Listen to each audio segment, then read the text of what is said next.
पाठ में बच्चों, जैसा कि कक्षा 10 का सामाजिक विज्ञान भूगोल का पाठ 1 समाप्त हो गया कल। आज जो है हम लोग कक्षा 10 सामाजिक विज्ञान का पाठ 2 भूगोल का पाठ 2 वन एवं वन्य जीव संसाधन के बारे में अध्ययन करेंगे। जैसा आप लोग जानते हैं कि भूमि संसाधन मृदा संसाधन के बाद वन एवं वन्य जीव संसाधन भी हमारे लिए बहुत ही महत्वपूर्ण संसाधन है। इनका हमारे जीवन से एक बहुत ही गहरा रिश्ता है।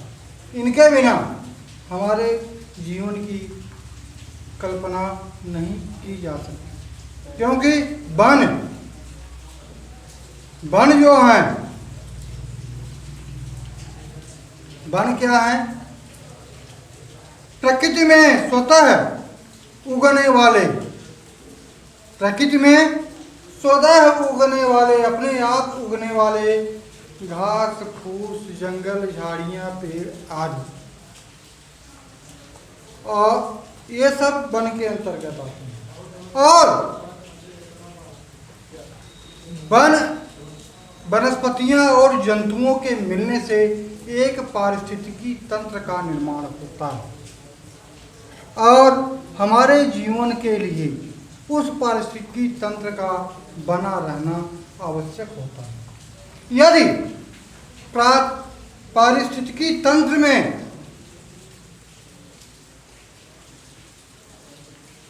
सामंजस्य नहीं बैठ पाता या असामंजस्य की स्थिति उत्पन्न होती है तो हमारा जीवन भी संकटमय हो जाता है। इसलिए वन और वन्य जीव संसाधन, वनों में वन्य जीव संसाधन क्या है?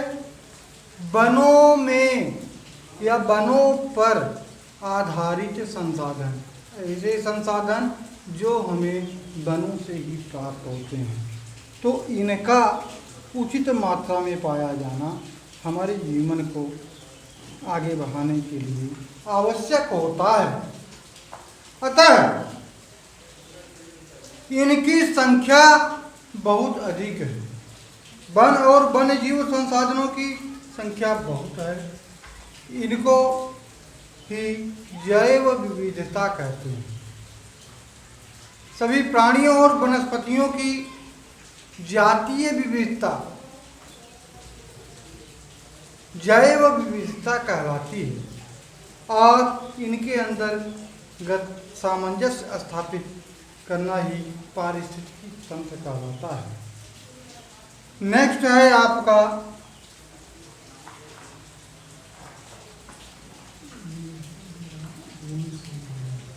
वन संसाधन। अब हम देखेंगे भारत में वनस्पति और प्राणी जाति के बाद पौधे एवं प्राणियों की विभिन्न श्रेणियां। पौधे और प्राणियों की विभिन्न श्रेणियां बन चुकी हैं, जिनमें से कि अंतर्राष्ट्रीय प्राकृतिक संरक्षण और प्राकृतिक संसाधन संरक्षण संघ के अनुसार पौधों और प्राणियों को सामान्य जातियां, संकटग्रस्त जातियां तथा सुभेद्य जातियों के रूप में बांटा जाता है। अर्थात पौधे और प्राणियों की विभिन्न जातियों को 3 श्रेणियों में बांटते हैं। वे 3 श्रेणियां हैं। सामान्य जातियां वे जातियां हैं जिनकी संख्या जीवित रहने के लिए सामान्य मानी जाती है, जैसे पशु, साल, चीड़, कृंतक आदि। दूसरी है संकटग्रस्त जातियां। वे जातियां हैं जिनके लुप्त होने का खतरा है, जो आज लुप्त होने के कगार पर हैं।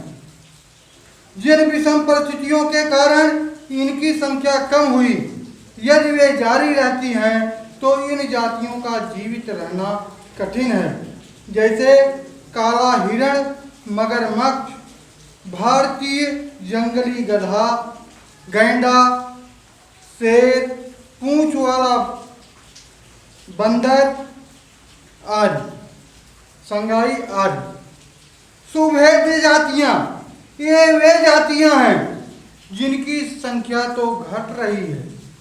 यदि इनकी संख्या पर विपरीत प्रभाव डालने वाली परिस्थितियां नहीं बदली तो ये संकटग्रस्त जातियों की श्रेणी में आ जाएंगी, जैसे नीली भेड़, एशियाई हाथी, गंगा नदी की डॉल्फिन आदि। ये वे जातियां होती हैं जो आज की परिस्थितियों में ढाल नहीं पा रही।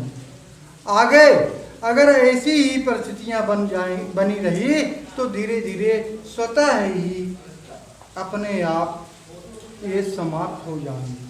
अगला है दुर्लभ जातियां। जो जातियां पहले तो बहुतायत पाई जाती थी, लेकिन आज वे यदा कदा दिखाई देती हैं, ऐसी जातियां दुर्लभ जातियां कहलाती हैं। उसके बाद है स्थानिक जातियां। प्राकृतिक या भौगोलिक सीमाओं के अलग विशेष क्षेत्रों में पाई जाने वाली जातियां अंडमानी टील, निकोबारी कबूतर, अंडमानी जंगली सूअर और अरुणाचल के मिथुन इन जातियों के एग्जाम्पल हैं, उदाहरण हैं। लुप्त जातियां ऐसी जातियां हैं जो पहले तो पाई जाती थी, लेकिन आज वे हमारे बीच उपलब्ध नहीं हैं। ऐसी जातियां लुप्त जातियों के अंतर्गत आती हैं। ये उपजातियां स्थानीय क्षेत्र, प्रदेश, देश, महाद्वीप या पूरी पृथ्वी से लुप्त हो गई हैं। ऐसी उपजातियों में एशियाई चीता और गुलाबी सिर वाली बतख शामिल है। नेक्स्ट पॉइंट है आपका वन संसाधन। तो जैसा कि मैं आपको पहले भी बताया, प्रकृति में स्वतः उगने वाली घास फूस, पेड़ पौधे आदि वन संसाधन के अंतर्गत आते हैं। और वन जो होते हैं आर्थिक और पर्यावरणीय उपयोगिता के कारण बहुत ही महत्वपूर्ण संसाधन है। इसीलिए इनको वन संसाधन कहते हैं और इन्हें हरा सोना भी कहा जाता है। वन संसाधनों को प्रभावित करने वाले कारक, वन संसाधनों को प्रभावित करने वाले कारक वे कौन से कारक हैं जो कि वन संसाधन को प्रभावित करते हैं? तो इनमें 7 कारक बताया जाता है। जैसे धरातल मिट्टी की, भूमि की ऊपरी सतह, भूमि की ऊपरी सतह। गार्भिक संरचना, वहाँ के भूमि के अंदर की बनावट, संरचना माने बनावट। मिट्टी की दशा, मतलब जंगल जहाँ पर हैं वहाँ की धरातल कैसी है, उस धरातल की आंतरिक बनावट, संरचना कैसी है, मिट्टी की दशा कैसी है, वहाँ की जलवायु कैसी है, वहाँ की आर्द्रता क्या है, और तापमान क्या है तथा प्रकाश कितने समय तक वहाँ पर उपस्थित रहता है, इन सब बातों का वन संसाधनों पर प्रभाव पड़ता है। और जहाँ पर जैसी परिस्थितियाँ होती हैं वहाँ पर वैसे ही वन पाए जाते हैं। वनों की उपयोगिता, नेक्स्ट है वनों की उपयोगिता। वन हमारे लिए बहुत ही उपयोगी हैं और जीवन के अंग हैं। इनके बिना हमारे जीवन की कल्पना नहीं की जा सकती। वनों के अप्रत्यक्ष तथा प्रत्यक्ष लाभ होते हैं। वन हमें दो प्रकार से लाभान्वित करते हैं, एक तो प्रत्यक्ष और दूसरा अप्रत्यक्ष। प्रत्यक्ष लाभ ऐसा लाभ होता है जो हमें तुरंत दिखाई देता है, और अप्रत्यक्ष लाभ वह लाभ होता है जो कि कभी कभी हम जानते भी नहीं हैं, लेकिन वे हमारी कोई न कोई इनडायरेक्ट रूप से आवश्यकताओं की पूर्ति करते हैं। तो अब हम पहले प्रत्यक्ष लाभ की बात करेंगे। वनों के प्रत्यक्ष लाभ। वन ऑक्सीजन की पूर्ति करते हैं। वनों से हमें घरेलू उपयोग के लिए वस्तुएं, पशुओं के लिए चारा, ईंधन के लिए लकड़ी और वन जातियों के लिए आवास प्राप्त होता है।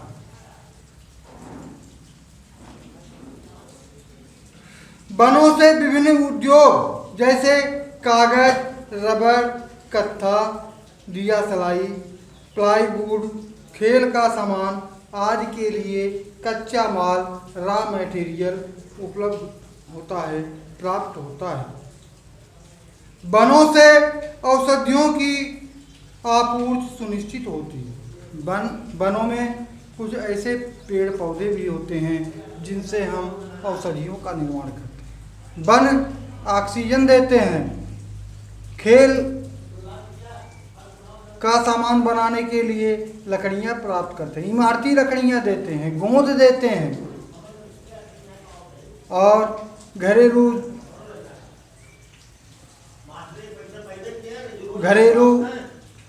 ईंधन की पूर्ति करते हैं। आज इसके बाद है अप्रत्यक्ष लाभ। वनों के अप्रत्यक्ष लाभ निम्न होते हैं। वन वर्षा करवाते हैं अथवा वर्षा कराने में सहायक होते हैं। वर्षा में भूमि के कटाव को रोकते हैं, अर्थात मृदा अपरदन को रोकते हैं। वनों से भूमि का कटाव पर रोक लगती है। वन बाढ़ नियंत्रण में सहायक होते हैं। वन पर्यावरणीय संतुलन स्थापित करते हैं। अगला है भारत में भारतीय वनों के प्रकार। भारतीय वनों के प्रकार तो प्रमुख वनस्पति और जलवायु परिस्थिति के अनुसार के आधार पर भारतीय वनों को निम्न प्रकार से बांटा जाता है। उष्णकटिबंधीय वर्षा वन या सदाबहार वन। उष्णकटिबंधीय वर्षा वन या सदाबहार वन। उष्णकटिबंधीय, उष्ण माने गर्म, गर्म कटिबंध का वर्षा वन, जहाँ पर गर्मी अधिक पाई जाती है, वर्षा होती है, ऐसे क्षेत्रों में पाए जाने वाले सदाबहार ऐसे वन, सदाबहार वन, सदा माने सदैव, बहार माने हरे भरे, ऐसे वन जो साल के 12 महीने हरे भरे रहते हैं, सदाबहार वन कहलाते हैं। तो ऐसे वन जो सदैव हरे भरे हों उष्णकटिबंधीय वर्षा वन कहलाते हैं। ये वन पश्चिमी घाट, मेघालय तथा उत्तर पूर्व भारत में मिलते हैं। ये सदाबहार होते हैं। इनमें महोगनी, एबोनी, रोजवुड के वृक्ष मिलते हैं। नेक्स्ट है आपका उष्णकटिबंधीय पर्णपाती वन या मानसूनी वन। उष्णकटिबंध के ही पर्णपाती, पर्ण पत्तों को, पाती गिराने वाले वन, तो ऐसे वन को मानसूनी वन कहते हैं।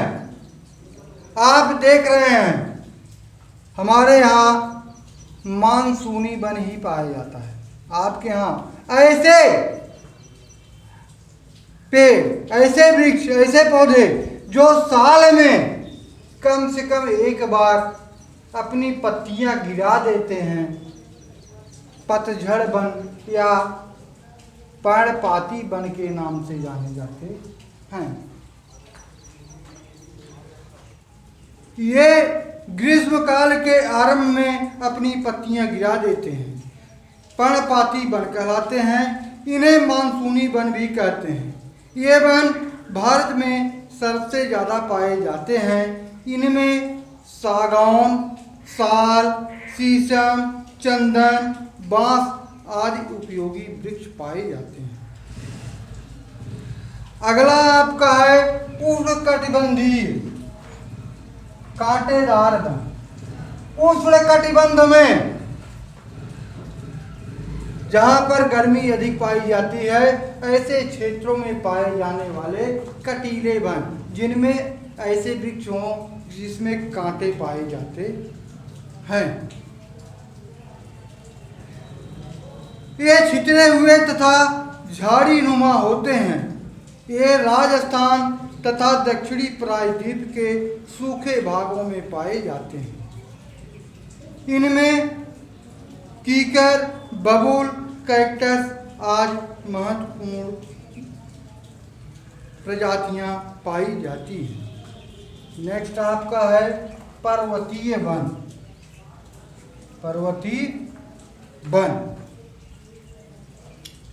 पर्वतीय वन हिमालय पर्वत तथा पश्चिमी घाट के पर्वतीय क्षेत्रों में पाए जाते हैं। हिमालय के पर्वतीय भागों में चीड़, देवदार, ओक, चिनार, वालन आदि के वृक्ष 1500 से 1750 मीटर ऊंचाई तक पाए जाते हैं। ब्लू पाइन तथा स्प्रूस 2225 से 3048 मीटर की ऊंचाई तक पाए जाते हैं। 3000 से 4000 मीटर की ऊंचाई पर सिल्वर, फर, जुनिफर, पाइन, बर्च आदि के वन पाए जाते हैं।